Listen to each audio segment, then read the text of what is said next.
course of a month in the coffee house across the patio. I also got my first marriage proposal in the coffee house when I signed up to teach English to international students. And an Italian guy who wanted a green card asked me to marry him. He was eating a croissant and Lady Gaga was playing, and I was like, this is not how I imagined this going down.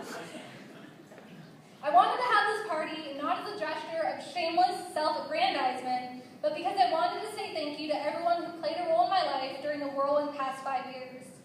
We've been taught to think of reading and writing as individual endeavors, but now I know this to be untrue. I grew up thinking that my love of books was kind of an isolating thing, something that made me a little bit different, but I was okay with that. I felt like I was waiting for something, like a wizard at my door or a letter from an owl. I was a reader who wanted to be a character.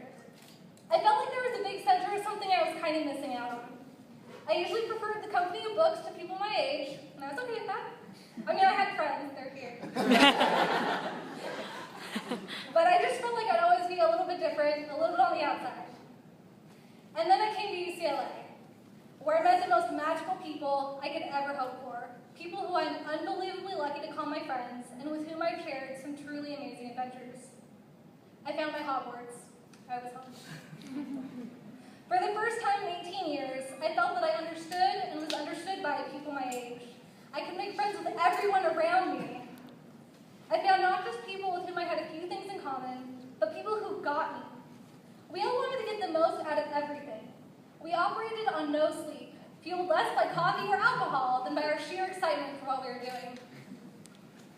Except for on the cruise.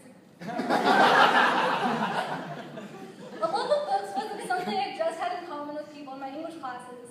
Even South Campus people, who are here, love books as much as I do.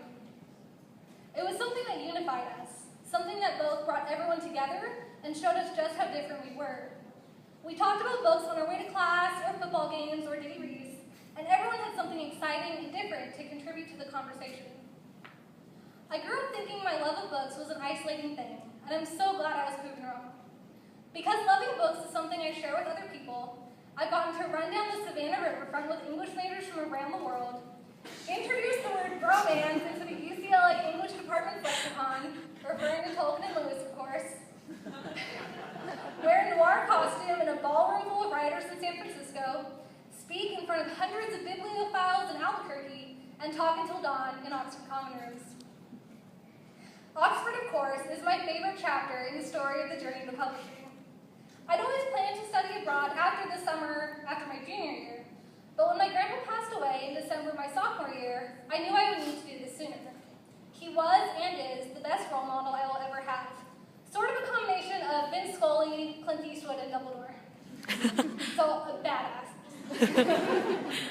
And I knew that he would want me to turn this unbearable sadness into something productive. So I gave myself 6 months to be sad, and then, at 19, set off by myself to study at Oxford and travel around 4 countries, leaving the country for the first time in my whole life. I'd spent 6 months feeling lost and adrift and totally unsure of myself, and I hoped that at Oxford, I would find what I was looking for. What that thing was, I wasn't quite sure.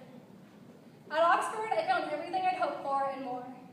I found the people who felt like family, and are here, within days of meeting each other. We could finish each other's sentences, speak almost entirely in quotes, get lost in the rain and still proclaim it the best day ever, and bask in the excitement of sharing new experiences with kindred spirits. Before that summer, I'd always thought of novel writing as something really solitary, something you did by yourself, like a solitary figure hunched over a typewriter in a smoky dark room somewhere.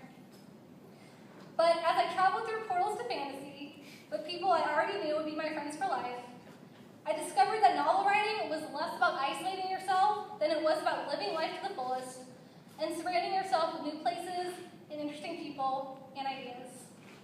We spent the best summer of our lives gallivanting across England, soaking in as much literary tourism as we could and visiting our heroes' favorite haunts.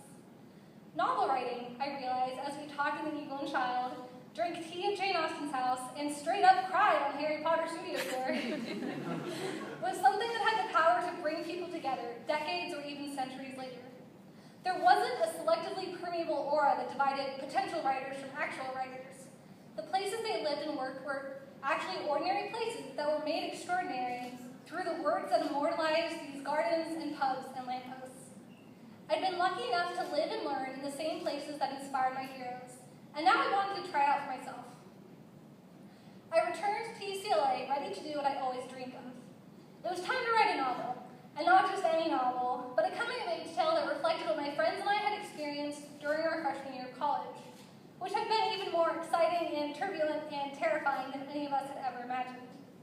As I do with everything, I looked to books and movies to teach me what to expect over the next 4 years, and I found that none of them really accurately portrayed the UCLA experience. I was glad to be surprised by the sheer multitude of possibilities. At any given moment on this campus, there are 100 things you could be doing, 100 things you could be reading, 1,000 places you could just happen to walk through and meet your best friend, 1,000 possibilities to be inspired by something that would give you a nudge and help you figure out what you want to do with your life.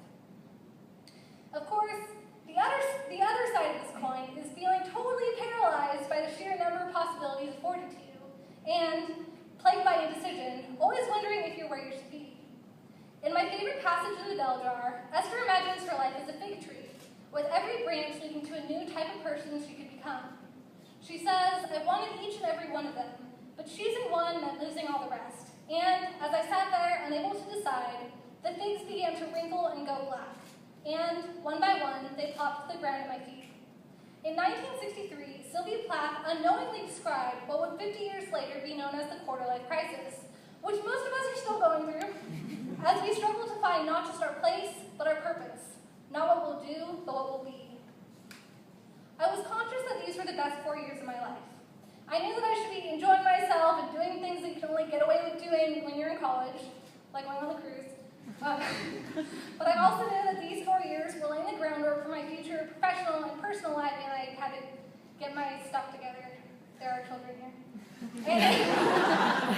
And it was this struggle, the daily conflict between knowing that it's time to seize the day, but also knowing that you need to study and prepare for your future, that everyone at UCLA was going through.